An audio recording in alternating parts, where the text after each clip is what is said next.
И покрај осудите на новинарските здруженија во Македонија за начинот на борбата против лажни вести, презентиран од владата, потоа повторен на партиска пресконференција на СДСМ, од владачката партија се уште нема никаква реакција.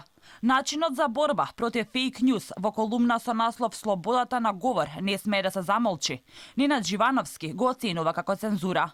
Пишува дека на неговиот профил објавил пост поврзан со ветото на Бугарија.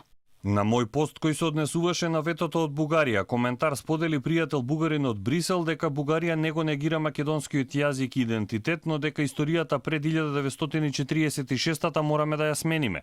На тоа јас му одговорив преку прашање зошто мисли дека вистинската македонска историја пред 1944-та е онаа која ја тврди бугарската историографија и доколку ставот за точноста на историските податоци му се темели според етничката припадност, тогаш тоа е доста лимитиран пристап во потрага по вистината. Потоа коментарите кои биле под објавата биле избришани, но не од негова страна. По само 2-3 часа забележав дека коментарите ги нема. Беа избришани иако постоци остана. Согласно најавите на премиерот Зоран Заев за засилена контрола на социјалните мрежи, групите и профилите во кои навредливо се пишува за Бугарија.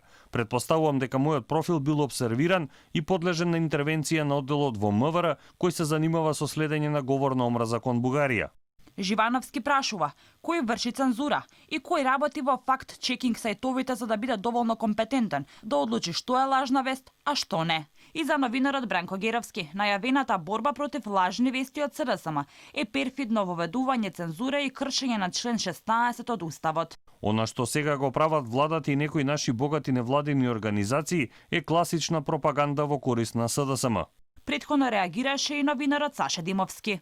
Ние во оваа ситуација сега ќе се доведеме да имаме нетранспарентни министри, градоначалници и функционери кои нема да даваат изјави, нема да се појавуваат во медиуми кои критички ја обсервираат нивната работа и вие кога ја немате едната страна, веднаш ќе се појават така наречените проверувачи на факти кои на социјалните мрежи ќе заплиснуваат дека станува збор за медиуми кои се непрофесионални и на тој начин ќе ги девалвираат, ќе ги замолчуваат критичките медиуми, не давајќи им простор да истражуваат, бидејќи секогаш едната страна, во случајов владеачката СДСМ, нема да се појава ниту на дебати, ниту ќе одговара на изјави, на прашања на новинари кои се критички кон нив и затоа ќе ја добиеме оваа партиска машинерија што е страшно.